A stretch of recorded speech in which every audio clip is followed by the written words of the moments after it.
Well, I'm excited that we're here in the not convened studios because we're all at our homes during the coronavirus time, but I'm excited to be with Dee Ann Turner, the former Chick-fil-A Vice President for Talent and Sustainability. Chick-fil-A, the third largest restaurant chain in America. And Dee Ann is also the author of Bet on Talent, How to Create a Remarkable Culture that Wins the Hearts of Customers. Dee Ann, welcome. Thank you so much, Greg. It's a big pleasure to be with you, even while social distancing. We are social distancing to the max because you're in Atlanta area and I'm in California. So I think we're safe. I think so. Well, how about if we start with the question that's on everybody's mind? Everybody goes to Chick-fil-A that I know. Everybody loves Chick-fil-A and everybody knows what happens there, which is a great meal and somebody saying to you, "It's my pleasure." Where did that come from? It's my pleasure actually originated from Truett Cathy, Chick-fil-A's founder, experience with the Ritz-Carlton restaurant hotel chain. He had spent some time with Horst Schulze, and he loved the way when he said thank you that the employees would say "my pleasure." Truett liked it so much that he came to Chick-fil-A's annual convention. He stood up in front of all the franchisees and he told a much longer version of the story that I just told you about his Ritz-Carlton experiences. And he particularly didn't like when you went to his restaurants that sometimes the predominantly teenagers working there would use a very familiar phrase, "no problem." And of course, it's not a problem to serve people. And he thought saying it's my pleasure to serve you was a much better response to the customers. So he decided to stand in front of the entire group that day. And he said, "This is what I want you to do. When your guests say thank you, I want your team members to say my pleasure." Well, Greg, you won't believe this, but we went away and nothing changed. The CEO of the company had requested this of his entire organization and nothing changed. And this went on for 10 years. He came back every year and made the same request. Now, you might be wondering, how can a CEO ask his company to do something for 10 years and they don't do it? Well, you have to understand that when these franchisees went into business with Truett Cathy, they really only had 3 rules. He was a man who created a lot of principles for people to incorporate into their business, but he didn't create a lot of rules. And his 3 rules when they came into business with him was don't open on Sunday, don't change the menu, and put the money in the bank. And so when he started talking about "it's my pleasure," they thought, "Oh, well, that's just a suggestion." So this went on and on for 10 years. And finally, the 10th year, he stood up in front of the whole organization and he sort of slammed his fist down on the podium, which was very uncharacteristic for Truett. And he said, "Now I mean it. When your guests say thank you, I want your team members to say my pleasure." And he had us practice it a few times right there as a big group, thousands of people. When we walked away, his son, Dan, who's now the CEO of Chick-fil-A, he said, "I think Dad means it." And so there's where we started really using it chain-wide. But here was the key to all this. We have some really smart and talented franchisees, and they didn't just take it as a rule and go back and tell their team members. Now, when a guest says thank you, say "my pleasure." Make sure you say "my pleasure" every time. Be sure to say "my pleasure" because Truett might come and you didn't say "my pleasure" and we'll get in trouble. They didn't do that at all. They went back and taught a principle to their team members, which was this: it is our pleasure to serve.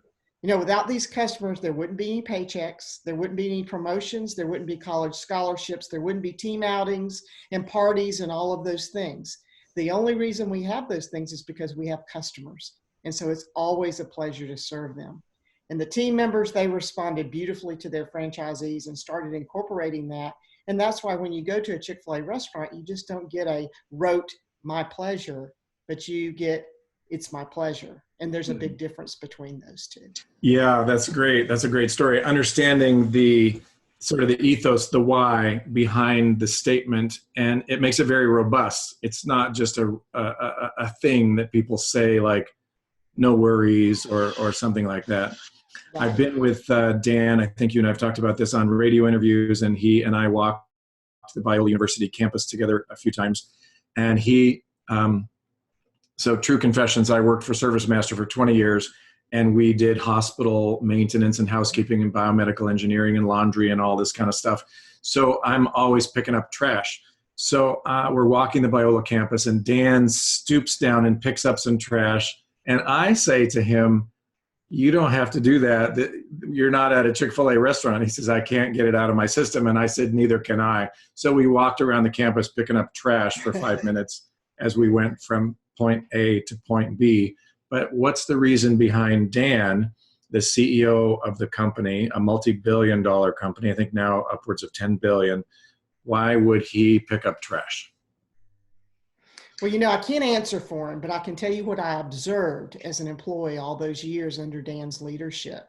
And he really, everything was principles that his father taught, but it was that to be a real servant leader, you demonstrate the things you want others to do. And when you have a guest, if you had a guest come to your home, you'd want everything to be clean. You'd want your yard to be pristine and new flowers to have been planted and all the furniture dusted and the floors vacuumed and all those things. And it's the same thing. That's how his father looked at a restaurant. And that's how I think Dan looks at the restaurant too, as I've observed him and worked beside him in the past, is we're having guests here and we want everything to look beautiful for those guests, not just to have great tasting food, but the entire environment to be reflective of excellence, which was our original core value of Chick-fil-A. Sweet. Well, I was talking to my son last night, who's a pastor in Washington State, and he worked at Chick-fil-A, as many people did, for quite a while. And he said, "Dad, be sure to say that I loved it, and I loved the second mile service training videos." Talk about what is the second mile service training videos? If you ask me, the one thing that I'm most proud of during my service at Chick-fil-A, of what Chick-fil-A did, I would say the introduction of second mile service. And here's what was happening at the time that all this came about. Chick-fil-A, of course, was the creator of the original Chick-fil-A sandwich. Truett did that back in his original restaurant and decades and decades ago. And it was the first and best Chick-fil-A sandwich, according to customers. But decades ago, and not just the most recent time, but decades ago, other restaurant companies started copying it. In fact, one such company called it a fried breast of chicken sandwich with 2 pickle slices. Oh my. And, exactly. And so, of course, it wasn't as good, but it was a little cheaper. And at that time, Chick-fil-A wasn't as well known as it is now. So people didn't necessarily know about the original chicken sandwich. So we started thinking about what would happen if all of a sudden everyone started copying the sandwich. That could be done.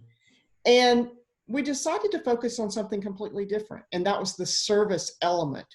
Well, when we first started out, there were these ideas about what we want team members to do is to go the extra mile for customers.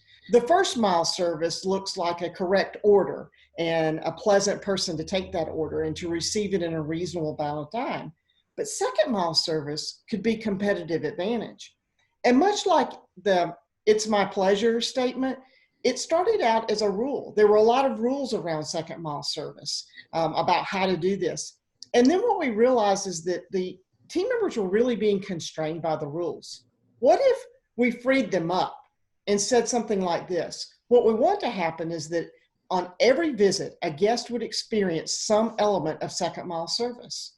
What if that was the principle and we just let those team members like your son go out there and serve the customers? So that's what Chick-fil-A did.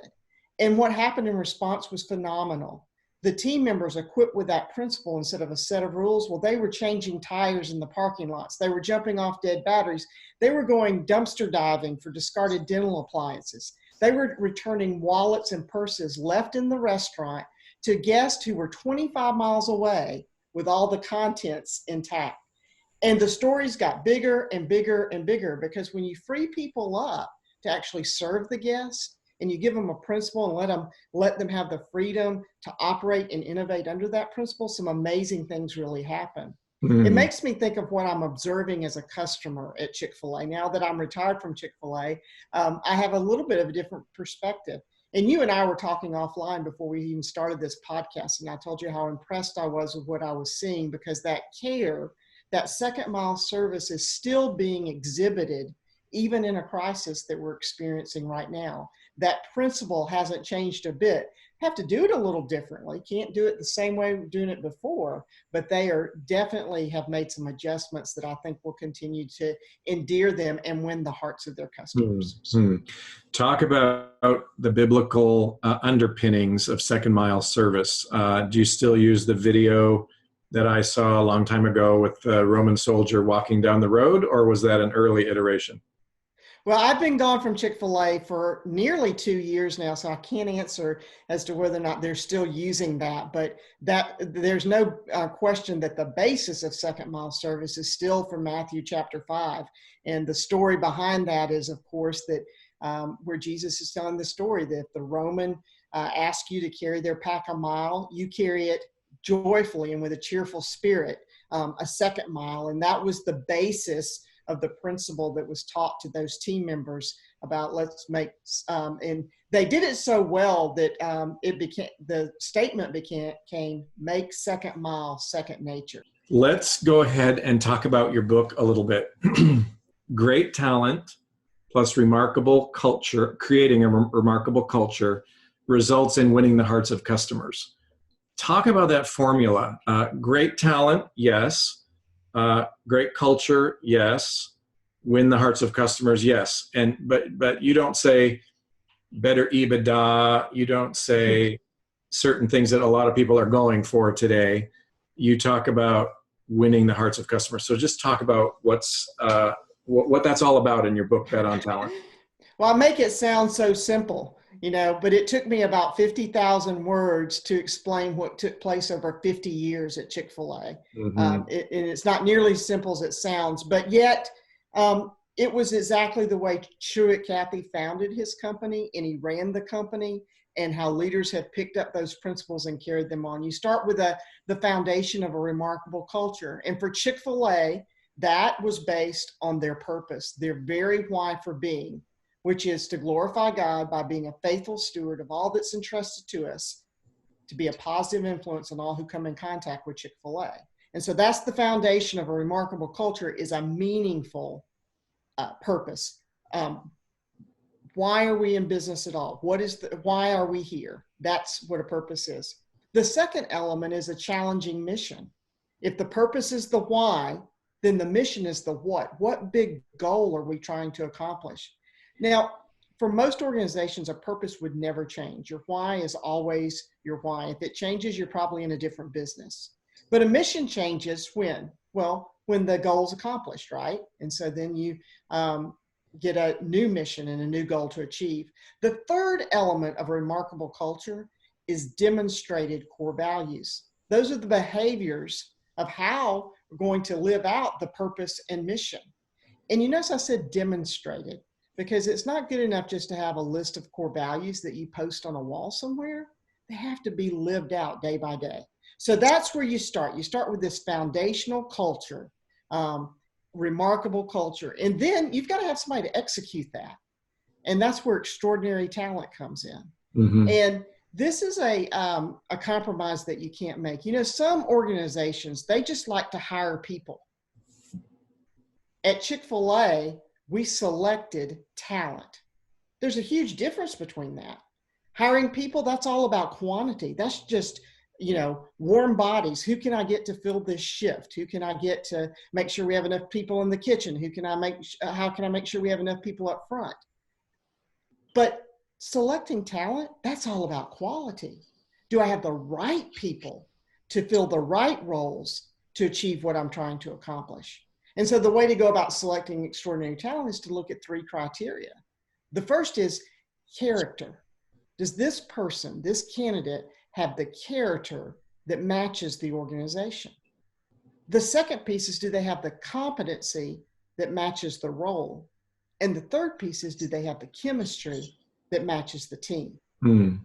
So you take those 2 pieces, and then you take that extraordinary talent, and they have this foundation of this culture. And then you add to it, you teach them principles where they can deliver amazing customer experiences, just like the one we were talking about earlier about second mile service. You don't give them a stack of rules to be compliant to, because that's not going to create amazing customer experiences. But teach them principles, and as leaders, demonstrate those principles so they know how to behave, and then give them the freedom to do that. And then people will amaze you in the ways that they'll win the hearts of their customers. You start with the end in mind, which is, I want to win the hearts of my customer, because if I win the heart of the customer, they'll keep coming back again and again, and they'll bring more people with them. And to do that, I'm going to create a remarkable culture that not only are my employees engaged in, but actually the customers themselves become engaged in, because it's so much a part of the organization. And then I'm going to select this extraordinary talent to execute those principles. Okay, so that was my 20 years of upbringing in Service Master. I could have changed the name Chick-fil-A to Service Master, and that's exactly how I think. But there's some people who are listening to us who would say, that's all warm and fuzzy. I just want to hire people to do their job. I don't want to get to know them. I don't really know the name of their kid. Sometimes I forget the name of their spouse. And I don't really want to go to dinner with them too many times, because I would get too close to them in case I had to fire them. And I couldn't fire them if I'm too close to them. And so this whole interpersonal thing kind of scares me. People are supposed to get their job done. What would you say to that person? Well, first of all, I'd say that sounds pretty miserable. I don't know about you, but now that I own my own business, I certainly wouldn't want to operate a business like that, because it really wouldn't be very much fun. And I can't imagine that I would be very successful long. I think those are short-term visions, and you can generate a lot of money. You could take that approach, and you could be all heads down and drive. And, in a tough economy where jobs aren't plentiful, people would sign up for that, and they might go along for a certain period of time, but I don't think it's sustainable. And what you experienced at ServiceMaster and what I experienced at Chick-fil-A, those are sustainable business models that have gone on for decades upon decades upon decades. And I think that's the big difference. It's like, well, you could exhaust a system and charge through and not have those relationships, but I think that's a very short-term view, and it doesn't lead to long-term success. Let's talk about the other side of the coin. Somebody who gets too enmeshed with the person that reports to them, and always taking them and their spouse out for dinner and loves on them, but they're not really performing, and they're afraid to fire them because they'll hurt their feelings. Sure, and I think that's a risk. But a truly remarkable culture, while going out to dinner together and doing those things can be a part of it, living life together, as we used to call it at Chick-fil-A, there's another really important part of a remarkable culture. In remarkable cultures, leaders hold their teams accountable and the individuals accountable. Accountability is part of a remarkable culture. So those items really can become separate. It's like, this is the environment we have. Yes, we love on each other, if I can use that word. We treat each other with honor, dignity, and respect. But part of loving people and treating them with honor and dignity and respect is not just the time we spend together, but it's creating goals and expectations and holding them accountable to those so that they can feel successful, because that's an important part of a remarkable culture as well. So I think that's how you guard against what you're talking about, is that you create clear expectations and hold people accountable while you're doing all the fun stuff too. Yeah. Okay. We are in the midst of a big economic downturn. Somebody might listen to this 5-10 years from now and say, what was that? But we know right now we're in the big economic downturn of 2020 due to some virus issues that are gigantic. Talk to the person who's had to lay off people because their revenue went to zero. Maybe they were a restaurant, maybe they're a catering company, maybe they're a movie theater, but they've had to lay off everybody. They've burned through their 2 months of cash reserves. They got their money from the government. It didn't really last too long, and they have to say goodbye to 50 people. As they head out to do that, what would you say to them? That's such a tough question. And, I have to be honest with you, Greg. I've never been in that position. I worked for Chick-fil-A for 33 years, and I never had to lay anybody off. And that I can only imagine how difficult that would be. As a small business owner, as this took place, I didn't have to lay people off, but I did actually have to end some of my contracts with some of my suppliers. My business has really come to a halt. One of the things that I do is speak about 50 times a year. And needless to say, public speaking hasn't been in demand and won't be for a little while, given our current circumstances. And so as I'm adjusting to what does my business look like in the future, I had to stop some of my monthly expenses, which impacted other people. And, I think that what we want to do is this is an opportunity to be incredibly kind and not just think about ourselves when we're the one making that decision, but truly think about the other person. Sometimes we get wrapped up of, I got to go do this. It's like, yeah, you got to go do it, but put yourself in the person who's going to receive it. If there's anything at all you can do to help somebody that you're laying off, whether it's just give them, a letter of recommendation or connect them to other people you're connected to, just those small acts of kindness. You can't necessarily give them another job. You can't promise them anything, but if you can just make some small acts of kindness to help them move on to the next thing they're going to do, I think that would be incredible. Okay, let's switch gears. Somebody owns a pizza shop or a exercise equipment that you buy and put in your house. Their business is going through the roof. And some of them might be saying, I just need a warm body, 2 arms, 2 legs, get the job done, no time to train you, let's get going. What would you say to that person? How to hire somebody right on that first day? What would you say to them?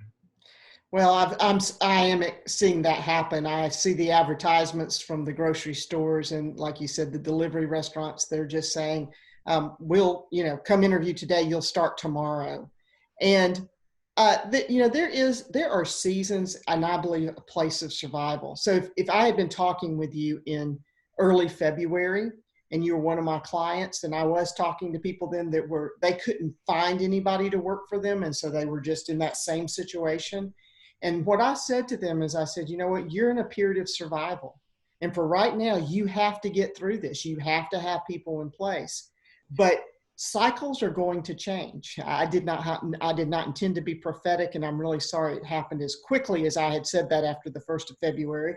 But cycles change. And so while you're surviving this season, you need to be focused on what the next season looks like and be planning for that. So you need to be putting in those pieces that said, you know what, I've got to have somebody to deliver a pizza today, but this is going to change eventually. When it does, I want a selection process that ensures that I'm selecting people with the character that matches this organization, because the character of my employees creates the sum total of my culture. Said a different way, my culture is the sum total of the character of my employees. I want to be sure that the people that I'm selecting for the future have the competency for the job, that have all the skills and abilities, and that they have the chemistry to match the team. And sometimes people can't, it is impossible in certain circumstances to check every one of those boxes. Do the best that you can, but start planning on how you're going to do it differently moving forward, and don't get stuck in that routine that you continue to do it from now on.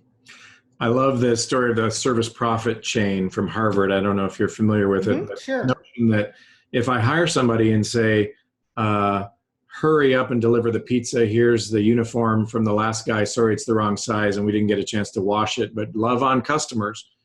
We just sent a mixed message, right? I don't care about you. I just gave you a dirty shirt from the last guy, but I want you to care for our customers.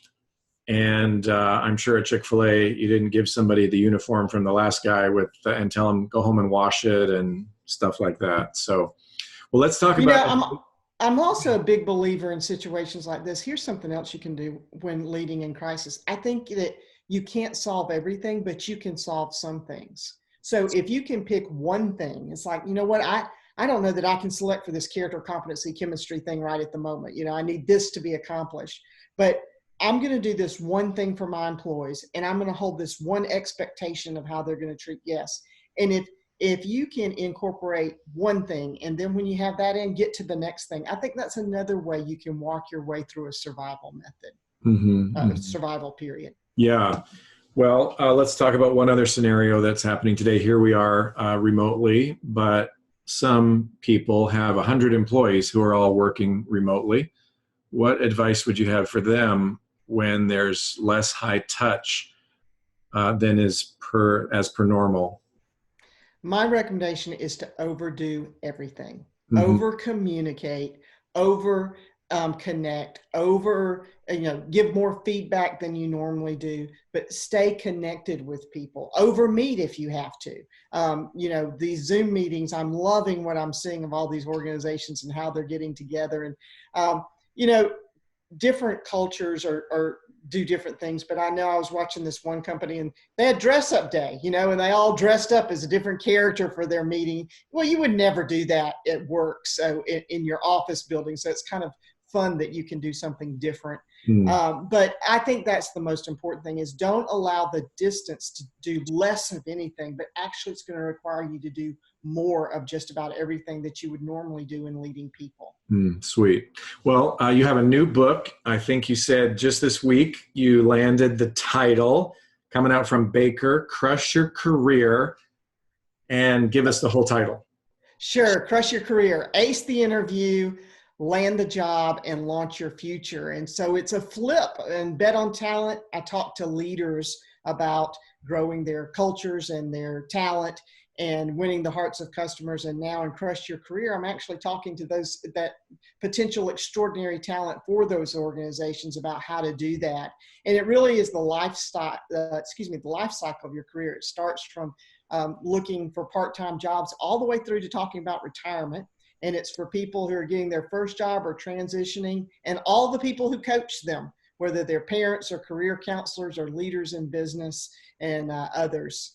So I'm really excited. It'll be out April of 2021. Great. And we'll probably be able to be together by then, I'm sure. So, well, I'm looking forward to that. And hopefully in October in Chicago is what I'm hoping for. October, Chicago. Did we get that right, Nolan? October, Chicago. We'll be seeing Dee Ann in person, unless the coronavirus does something strange that we're not expecting. So that'll be exciting time. If somebody wants to check out your website, where would they go? Please go to deeannturner.com. That's DEEANN Turner.com. And can also find me by the same name, of course, at LinkedIn, on Facebook at Dee Ann Turner Author, and on Instagram at Dee Ann Turner. Great. That's exciting. Well, it's been great to be with you. Dee Ann Turner, the former Vice President for Talent and Sustainability at Chick-fil-A, author of the best-selling book, Bet on Talent. Thanks so much for being with us at Convene from our homes in Atlanta and California.